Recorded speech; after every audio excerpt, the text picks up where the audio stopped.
Tu galères dans tes révisions, tu comprends rien à ton cours, ton prof est une mamie qui récite le Duno et t'en as marre de dépenser des centaines d'euros dans un prof particulier.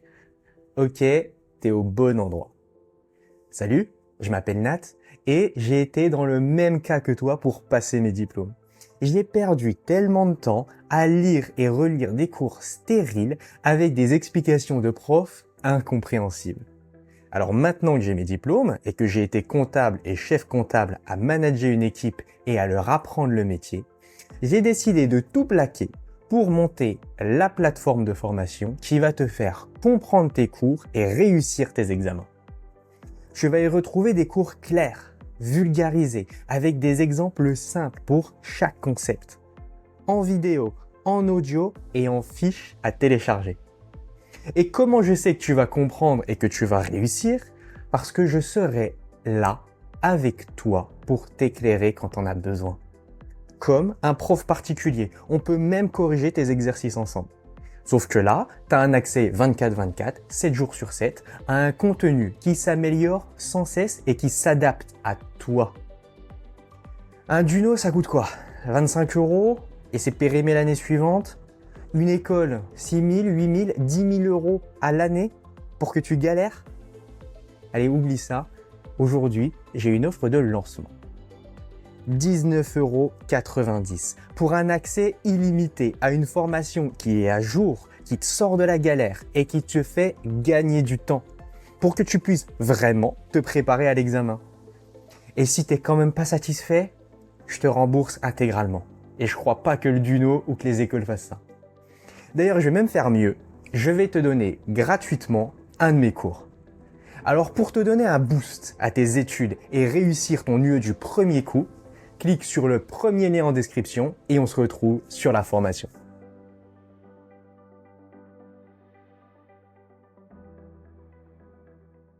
Chapitre 2. Saisir une écriture et faire un bilan.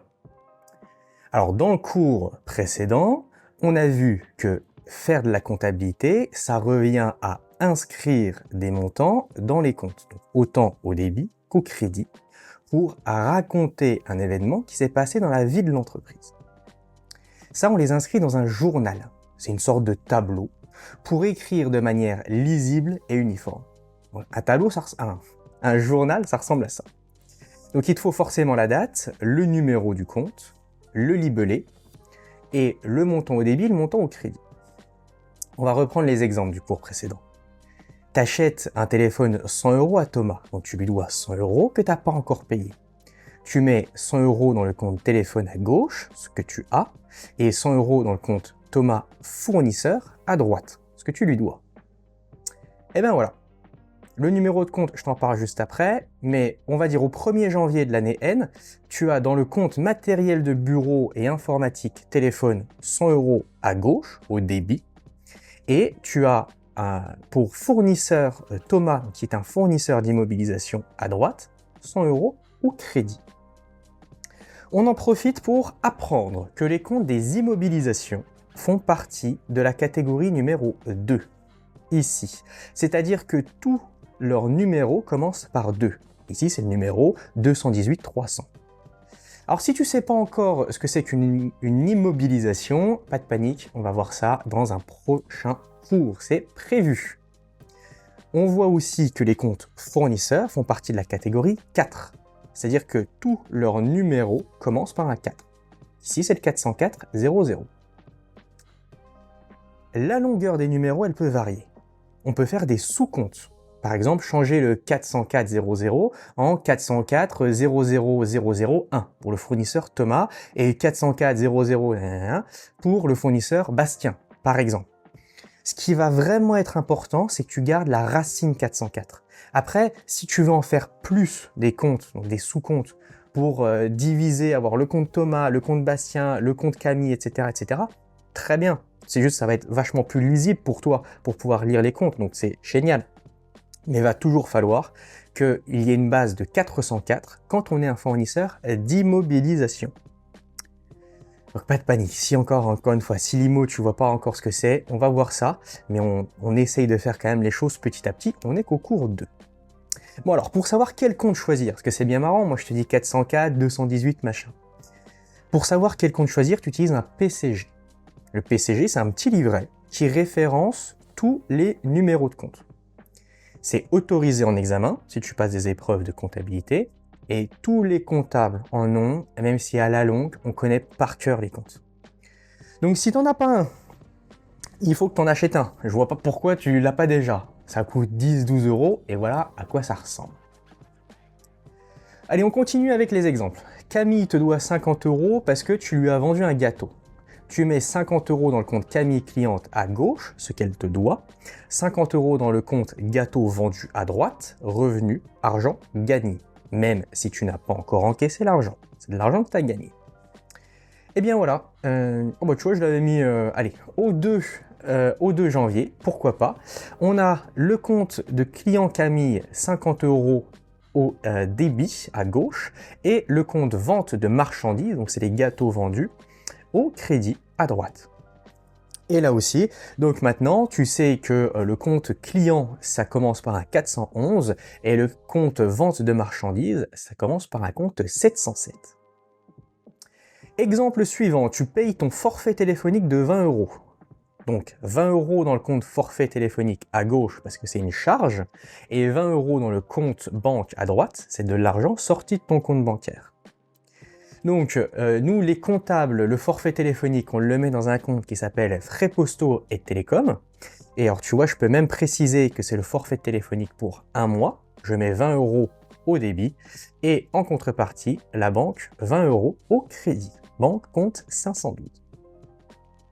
On voit que les comptes 6, c'est les comptes de charge, et les comptes 5, c'est les comptes de banque. Alors il y a d'autres choses dedans dans les comptes 5, mais c'est pas important pour l'instant. Ce qu'il faut que tu retiennes, c'est que quand tu as une charge, c'est du compte 6, quand tu as de la banque, c'est du compte 5, et même du compte 512. Maintenant Camille, elle te paye ce qu'elle te doit. Donc, tu mets 50 euros dans le compte banque à gauche, argent rentré dans le compte bancaire, et 50 euros dans le compte Camille à droite pour annuler ce qu'elle te doit. Donc, on reprend le compte 411 client Camille, tu vois, ça n'a pas bougé, sauf par contre on le met à droite maintenant pour l'annuler. Et en contrepartie, on met la banque à gauche parce que c'est de l'argent rentré dans le compte bancaire. Peu importe de commencer par le débit ou le crédit, c'est juste une question esthétique. En vrai, on s'en fiche. Et on ne pourra pas en examen te pénaliser pour ça. Ensuite, tu payes à Thomas les 50 euros que tu lui dois. Eh bien, on a notre compte fournisseur d'immobilisation 404 pour 100 euros au débit versus la banque 100 euros au crédit. C'est pas plus compliqué que ça. On va rajouter d'autres complexités par la suite, mais l'essence de la comptabilité est là.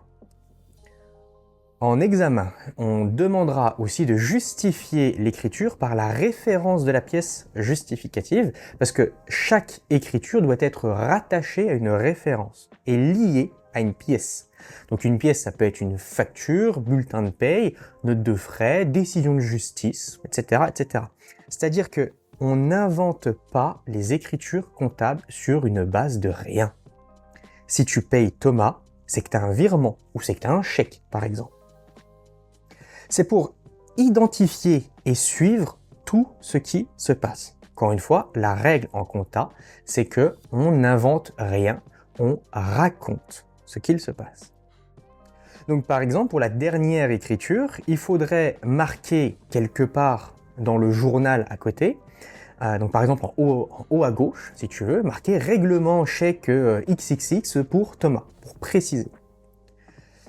Puisqu'on parle de Thomas, justement, et que si on analyse son compte, donc le compte 404, on va constater qu'il y a un mouvement au crédit, ça c'était la première écriture qu'on a passée, et un mouvement au débit, ça c'est la dernière écriture. Pour rentrer dans le compte, on ouvre ce qu'on appelle un grand livre du compte 404, puisqu'on veut prendre le 404. Ça c'est ni plus ni moins que le récapitulatif de tous les mouvements, donc de toutes les écritures qui concernent le compte. Donc si je reprends le grand livre du compte 404, fournisseur d'immobilisation Thomas, voilà à quoi ressemble le grand livre. On a date libellée, le montant au débit, le montant au crédit, et on a le solde. au débit et au crédit. Puisque c'est la première fois qu'on voit le grand livre, on va reprendre. Ça vient d'où ça? Eh bien, c'est notre première écriture. Dans notre première écriture qui était tac, tac, tac, tac, tac, tac, tac, ici, exactement, on avait bien, au 1er janvier, compte 404, 100 € au crédit. Eh ben, on les retrouve ici, 100 € au crédit. Et dans notre dernière écriture, ici, le 5 janvier, on avait bien un compte 404 fournisseur Thomas au débit pour 100 €. On le retrouve ici, à la même date, pour 100 €. Et donc au 5 janvier, on sait donc que le compte est à 0 €. Regarde, solde crédit 0, solde débit 0. Et que ça veut dire qu'on ne doit plus d'argent à Thomas. Si je tire tous les grands livres de tous les comptes que l'on a utilisés, ça va te donner ça. Dans le grand livre matériel de bureau et informatique, téléphone, donc les immobilisations, on a juste une écriture au 1er janvier pour 100 €, donc un solde de 100 €.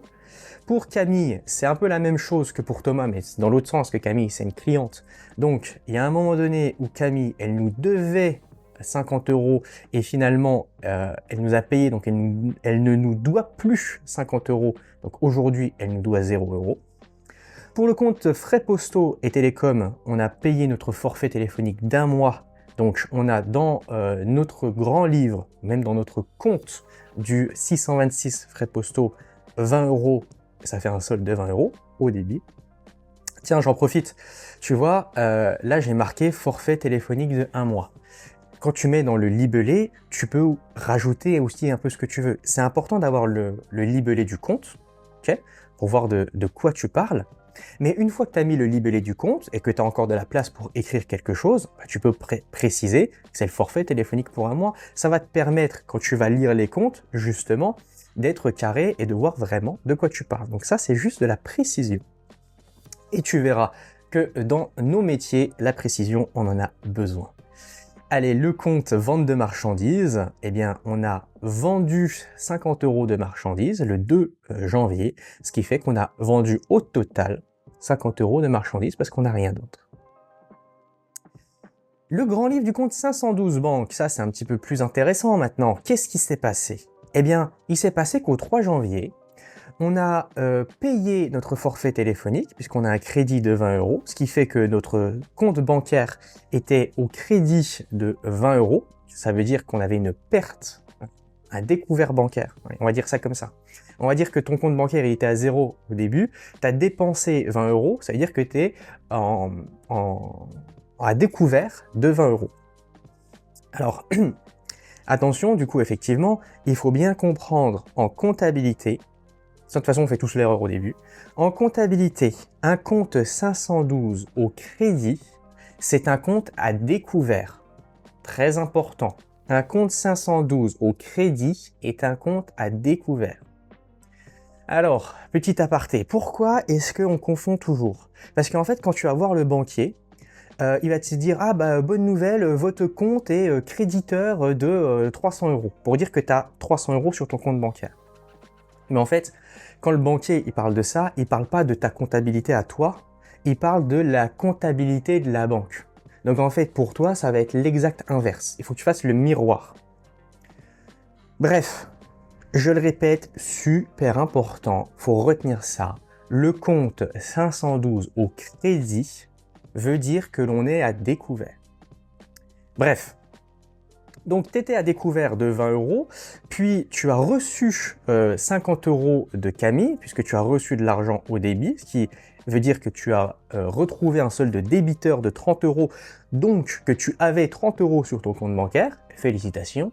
Sauf que derrière, tu as dû payer Thomas 100 €. Donc, tu avais 30 €, tu as dû en dépenser 100. Ça veut dire que tu es à découvert de 70 €. Et si on veut avoir un récap du solde de tous les grands livres, on va éditer ce qu'on appelle une balance. Donc là, c'est la balance des comptes de 1 à 8,99999, donc tous les comptes.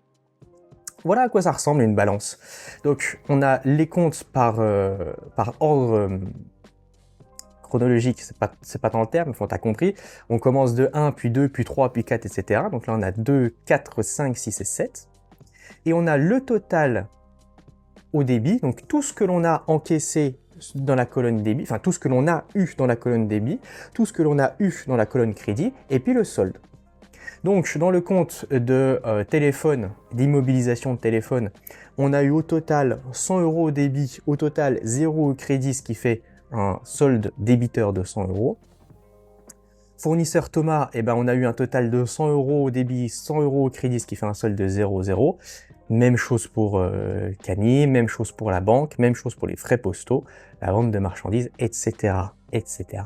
Ce qui te fait une balance totale avec un solde débiteur de 120 € et un solde créditeur de 120 €. Très important, c'est toujours équilibré. De toute façon, il faut toujours que ce soit équilibré. La balance, c'est équilibré. Les journaux, c'est équilibré. Le bilan au compte de résultat aussi d'ailleurs, tiens, parce que on va en parler.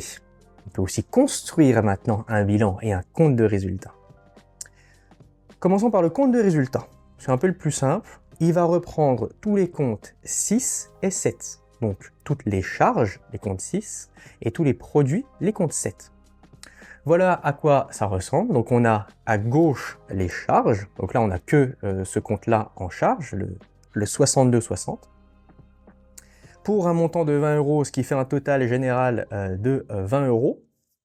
Et on a un compte produit au crédit, donc le 707, la vente de marchandises, pour un montant de 50 €, ce qui fait un total général de 50 €. Et c'est là que vient apparaître le bénéfice. Alors, on a gagné 50 €. On a perdu 20 €. Donc on a eu un produit de 50 €, on a une charge de 20 €. La différence, ça fait 30 € qu'on a gagné. Okay, eh bien, comme on a dit que tout devait être équilibré, si j'ai 50 ici et que j'ai 20 là, il va falloir que je rajoute 30 ici. 20 et 30, ça fait 50 de ce côté, 50 de ce côté-là, je suis équilibré. Et donc, les 30 € représentent mon bénéfice. Le compte de résultat va te permettre de donner le résultat de l'exercice, donc sur la période, hein, l'exercice c'est la période de l'entreprise. Si tu as plus de produits que de charges, c'est un bénéfice. Si tu as plus de charges que de produits, c'est une perte. Donc ici, c'est ce que je te disais, tu as une dépense de 20 €, un revenu de 50, ce qui te fait 30 € de bénéfice. On ne prend pas en compte le téléphone que tu as acheté parce qu'on considère que c'est un investissement. Quand on parle d'immobilisation, il faut que tu comprennes investissement. C'est pas une dépense sèche, c'est quelque chose que tu as acheté pour pouvoir l'utiliser derrière, pour que ça te rapporte de l'argent derrière. Grâce à ce téléphone, tu vas pouvoir faire du business, c'est ça la logique. Bon, ça on en parle un petit peu plus tard. Pour le moment, garde en tête que le compte de résultat, c'est juste les comptes 6 et 7, et que ça permet de connaître le bénéfice ou la perte de ton entreprise. Note quand même que le bénéfice, c'est un compte 120 et un déficit, c'est un compte 129. Donc une perte, hein. Déficit et une perte, c'est la même chose. Et donc, c'est des comptes de la classe 1. Un ici, un ici. Et enfin, le bilan. Le bilan, son rôle, c'est de dire ce qu'a l'entreprise, donc son patrimoine, et ce qu'elle a au niveau de ses dettes. On va dire ce qu'elle doit même. Regarde, tac. Et donc, ce qu'elle doit. Ce qu'elle a, ça marche aussi, hein, tu peux avoir des dettes, mais bon, t'as compris la logique. Elle donne aussi, le bilan va donner aussi les capitaux propres qui représentent sa valeur nette. Je me tiens, hop, tu vois, je te corrige en direct. Le bilan, il est un petit peu plus compliqué à construire parce qu'il va reprendre les comptes de la classe 1 à la classe 5. En haut à droite, c'est la classe 1. En haut à gauche, c'est la classe 2, et en bas, c'est les classes 3 à 5, d'un côté comme de l'autre. Bon, même si en vrai, la classe 3, tu l'as toujours à l'actif. Si le solde du compte est débiteur, il va aller à gauche, dans l'actif. Si le solde du compte est créditeur, il va aller à droite, dans le passif. Donc, si tu veux savoir est-ce que ton solde est débiteur ou créditeur, bah, tu vas éditer la balance en fait. C'est à ça que ça sert aussi, la balance. Bon, voilà ce que ça donne. On a un bilan avec un actif ici, à gauche, un passif à droite, de quoi mettre les montants. Et donc ici, on va mettre tous les comptes de la classe 2. Ici, on va mettre tous les comptes de la classe 1. Donc en haut à gauche, classe 2, en haut à droite, classe 1. En bas à gauche, les classes 3, 4 et 5. Et pour ceux qui sont débiteurs. Et en bas à droite, les comptes de la classe 4 et 5 pour ceux qui sont un solde créditeur. Voilà, et ben regarde, là je l'ai rempli. On a donc dans notre actif fournisseur, n'importe quoi. Immobilisation matériel de bureau classe 2, un montant de 100 €. Dans les fournisseurs d'IMO, on a 0. Le solde de mon compte Thomas, quand on a regardé la balance tout à l'heure, il était à 0. Et d'ailleurs, je devrais même pas le mettre. Hein, là, je le mets juste pour la forme. Tu vois, je le précise après. Et on a donc au passif, donc dans le compte 120, compte de la classe 1, un bénéfice de 30 €. Et dans le compte 512, banque, un compte de la classe 5, 70 € que l'on met au passif car le solde est créditeur. Ouais, je précise, là ça ressemble pas à grand chose, il manque des informations, normalement il ne devrait pas avoir un 0 de machin, là c'est vraiment pour prendre un exemple, pour commencer à se familiariser avec, ok? Mais tu peux remarquer qu'on ne reprend pas les comptes soldés, parce que ça sert à rien de mettre un compte qui est à 0. C'est pour ça que tu vois pas le compte 400, ensuite pour le coup tu le vois, le compte 404 et 411. C'est pour ça que tu ne vois pas le compte. Hop, regarde ça, le compte 411. Tac. Et donc tu as compris hein, que tu ne devrais pas voir le compte 404 fournisseur d'IMO, mais que je te l'ai mis pour l'exemple. Après, alors attention, c'est pas grave. Alors c'est pas une grosse faute de mettre un compte à 0, c'est juste que ça sert à rien en fait, ok? Ensuite, comme les choses sont bien faites, le bilan est totalement équilibré. Regarde, on a 100 € ici, 100 € là. Mais attention, pour que ce soit équilibré, c'est parce qu'on a mis notre compte 120 de bénéfices ici. Donc on a bien fait de faire le compte de résultat, parce que grâce au compte de résultat, on a pu connaître le bénéfice, et grâce au bénéfice, on a pu finaliser notre bilan en mettant l'écriture de bénéfice ici. Tiens, petite précision. Si jamais on avait eu un déficit, donc une perte, imagine qu'on n'est pas à 30, qu'on est moins 30, eh bien tu le mettrais quand même au crédit, ici. Mais un déficit, c'est un compte débiteur, là on est au crédit, donc comment tu fais pour mettre un solde de débiteur au crédit? Bah, tu vas mettre un moins. Donc si on avait une perte, on aurait mis moins 30 ici, on aurait mis le compte 129, tac, et on aurait mis perte. Bon, là, tu as compris qu'on aurait eu un problème d'équilibre du bilan, mais voilà comment est-ce qu'on aurait présenté le bilan. Hop là, on revient à ça. Où est-ce qu'on en était dans notre histoire? Autrement dit, oui, si le résultat, ben tu vois, bénéfice ou perte de ton compte de résultat, il va te permettre d'équilibrer parfaitement ton bilan. Et si c'est le cas, c'est que tout va bien. Dans le cas contraire, c'est qu'il y a un problème quelque part. Ce n'est pas possible d'avoir un bilan déséquilibré. On sort un peu des écritures, on reprend un petit peu des notions, la compta d'engagement et la compta de trésorerie. Alors la compta d'engagement, c'est quand on comptabilise l'engagement des personnes. Dans nos précédents exemples, on n'a pas attendu que tu payes Thomas pour comptabiliser l'achat du téléphone. C'est la première chose qu'on a faite même, ok? Donc, parce qu'on avait un engagement avec Thomas. Donc ça, c'est une comptabilité d'engagement. À l'inverse, la compta de trésorerie, c'est quand on ne comptabilise qu'au paiement. Donc, si on avait fait une comptabilité de trésorerie, on aurait saisi, donc on aurait comptabilisé l'achat du téléphone uniquement le 5 janvier, quand on l'a payé. C'est plus simple, mais c'est moins précis. Le type de comptabilité à utiliser, ça dépend de la forme de l'entreprise et de la loi. Pour le moment, on ne rentre pas dans le détail.